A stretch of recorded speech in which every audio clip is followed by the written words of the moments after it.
بینەرانی دەنگی ئەمریکا ئەم کاتەوەم کاتێکتان باش من دیار جەمالم ئەمڕۆ گفتوگۆیەکی زۆر تایبەت لەگەڵ بەڕێز مامۆستا عیرفان عەلی عەبدولعەزیز ڕابەری گشتی بزوتنەوەی ئیسلامی دەکەین. گفتوگۆکەمان تایبەتە بە پرسی هەڵبژاردن و دوایین گۆڕانکاریە سیاسیەکان و ئەو گۆڕانکاریانەی کە لە سیستەمی حکومڕانی لە دوای هەڵبژاردن ڕوو دەدەن. مامۆستا زۆر سوپاس بۆم دەرفەتە ئەمەوێ لەو پرسیارەوە دەست پێ بکەم چاوەڕوانی چی گۆڕانکاریەکن کە لە هەڵبژاردندا ڕوو بدات. بەڵێ سپاس بۆ جەنابت و بۆ هاوکارە بە ڕێزەکانیشت. دیارە مەسەلەی هەڵبژاردن شتێکی گرنگە بۆ هەر وڵاتێ بۆ هەر کۆمەلگایەک بۆ ئەوەی خەڵکی بتوانێت لە ناو پەرلەمانە ئەوەی کە ئەوێ بیکە چاودێری دەسەڵاتە یا بڵین یاسادانانە ئەوەش ئێمە ئەوە ماوەیەکە لە حەقەتە لە کوردستانە لە فەوزایەکە ئاژین بۆیە ئەم هەڵبژاردنە بەڕاستی بۆ هەرێمی کوردستان زۆر گرنگە و ئینشاءالله ئومێدیشەکەین کەوا نەتیجەیەکی باشیە بێ.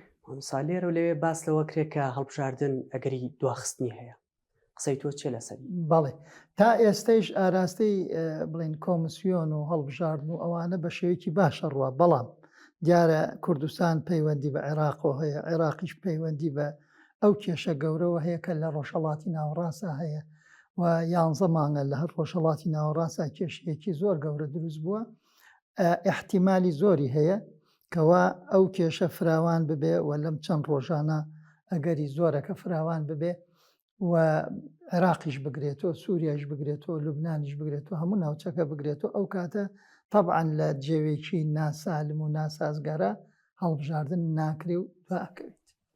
مامۆستا هەڵمەتێک دەستی پێکردو بۆ بایکۆتکردنی هەڵبژاردن. ئایا بایکۆتکردنی هەڵبژاردن چارەسەرە؟ خۆی حقت بڵێن هەر کەسێ و مافی خۆیەتی بەشداریەکە بەشداری ناکە بایکۆتەکە بایکۆت ناکە ئازادە. جاری وایە لەوانێ بایکۆتەکە ینی پێدوابێکە تەئسیر کاریگەری زیاترە بێ، جاری وا هەیە نەخێر بەشداریکردنەکە کاریگەری زیاتری هەیە. ئێستا ئالەم وەختە حتمما بەشداریکردن باشترە لە بایکۆتکردن، چون بایکۆت هیچ قازانجێ ناگەێنی لەم مەرحەلە. مامۆستا لە هەڵبژاردنەکانی پێشوو تەڵەن لە کاتی هەڵبژاردن لە دوای هەڵبژاردن ئەنجام بەرایەکان ڕاگەێنرا، زۆرێک لەلایەنە سیاسیەکان لەگەڵ ڕاگەاندنی ئەنجام بەرایەکان ڕەتیان نەکردەوە، بەڵام کەچی دواتر واژویان لەسەر کرد. ئایا پێتوانیە لەم هەڵبژاردنەش هەمان سینارۆ دووبارە بێتەوە؟ حقت جارانی پێشوو هەموو کەس ئەزانێ، یعنی هیچ کەس شاراوە نییە لە لایکە تەزویرێکی زۆر ئەکرا لە ئینتیخاباتە لە هەڵبژاردنەکانە، بە تایبەتی ئەوەی عێراق ئەوە هەر یعنی ڕوون و ئاشکرایە کە تەزویرێکی زۆر کرا. لێرەش ئەم جارە بەڵام ئومێد ئەوەیە لەبەرەوەی کەوا تەکنیکەکەیان گۆڕیوە هەر لە ژووری بڵێن ئەو ژوورانی سەنتەری ئینتیخاباتەکان هەر لە ویا دەنگەکان ئەژمێرێ بە دیارچاوی نوێنەرەکانە و هەر لەوێشە ئیعلانەکرێ. ئەمە شتێکی مهمە، یعنی ناگوازرێتەوە. جارانی پێشوو سنووقەکان ئەگوازرانەوە خوا ئەیزانی بۆ کوێ ئەڕوا دوای مانگێ ئەم لەم لا بە ئەولا و لەولا بە ئەولا تا هەمووی بڵێ مافی خۆی بووکە بڵێ تەزویرە. ئەم جارە لەوە چێ هەمووی پێی وابێ کە تەزویر کەمتر بکرێ. یعنی پێت وایە ئەم جارە تەزویر کەمترەکرێت لە چاو هەڵبژاردنەکانی پێشوو؟ بەڵێ ئەم جارە هۆکارەکەی چییە؟ هۆکارەکە مەسەن کۆمسیۆنی عێراقە سەرپەرشتی هەڵبژاردنەکە کە واروانەتەوەی گرتوەکان بڵێن چاودێری پرۆسەکەکەن؟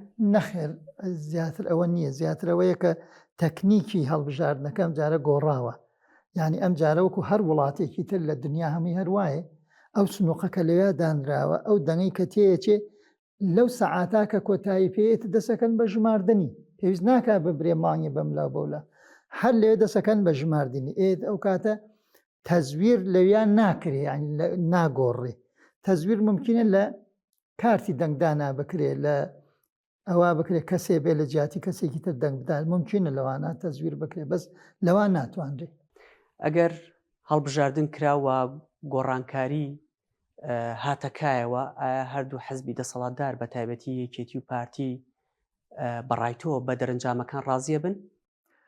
خۆی پێم وانییە مەسەلەن ڕێژەی گۆڕانکاریەکان ئەوەنە زۆر بن کە بتوانێ بڵێن ترازوی هێز بگۆڕێ لە کوردستانە. ناکرێ ئەوە لەبەرەوە ئێستا جغرافیای سیاسی لە کوردستان وا هەڵکەوتووە کە تۆ حکوومەتێکی سەراسەریت نییە، ئەو لا زۆنی زەردە و ئەم لا زۆنی سەوزە و کاریگەری خۆیان هەیە لەسەر انتخابات و لەسەر ئەو کەسانی کە ئیان بن بۆ انتخابات. لەبەرەوە پێم وانە مەسەلە ئەم هەڵبژاردنە بتوانێت ترازوی هێز بە شێوازێکی زۆر بگۆڕێ. بەڵێ هەموو سێرەکەی حزب و لایەنە سیاسەکان ێستا هەرێکە و دروشمێکی بەکارێنە، یەکێکەڵێ ئەی گۆڕین، یەکێکەڵێت ترازووی هێز باڵانسەکەین، ینی پێتوانیە هیچ گۆڕانکاریەک ڕووبدات؟ یعنی منەڵم گۆڕانکاری ڕۆدا بەس نەک بەو شێوە بەرفراوانە کە بتوانێت ترازوی هێز بگۆڕێ لە کوردستانە. بڵێ مامۆستا حزبە ئیسلامیەکان بەڕای تۆ لەم هەڵبژاردنە ئەتوانن کێبڕکێی حزبەکانی دەسەڵات بۆ نمونە یەکێتی و پارتی بکەن بۆ ئەوەی کە بتوانن دەسەڵات بکردنەوە دەستەوە؟ بۆ گرتنی دەسەڵات ئێستا نەخێر لەم مەرحەلا زۆر دوورە، لەبەرەوەی ئێمە ناوماڵی خۆمانە یەک نین.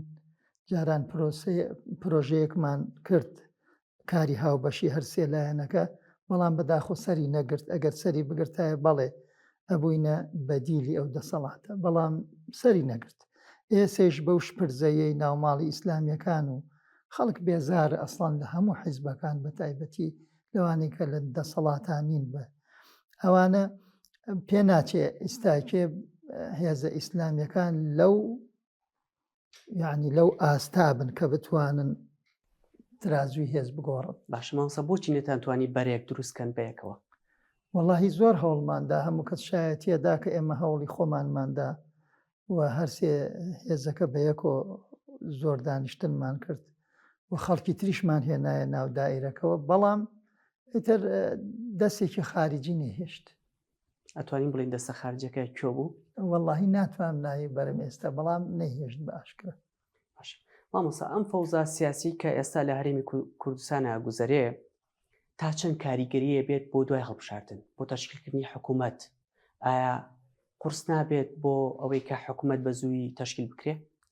حتمەن، چونکە ئێستا هەرچی ناو پەرلەمان ئاوا ورد بکرێتەوە لیستەکان درەنگتر ئەگەیتە نەتیجە.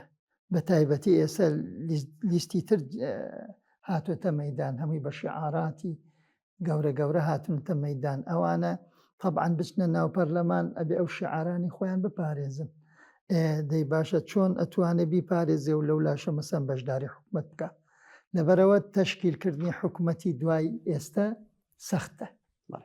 مامۆستا بۆ ئەم هەڵبژاردنە پێت وایە لە دوای هەڵبژاردن تەشکیلکردنی حکوومەت هەموو ڕەنگەکان تیایدا جێگەیە بێتەوە و لە هەمان کاتە ئێوەکو حزبەکەی ئێوە ئەبن بە ئۆپۆزیسیۆن یاخود بەشداری لە حکوومەتەکەن، هیچ بڕیارێکتان داوە؟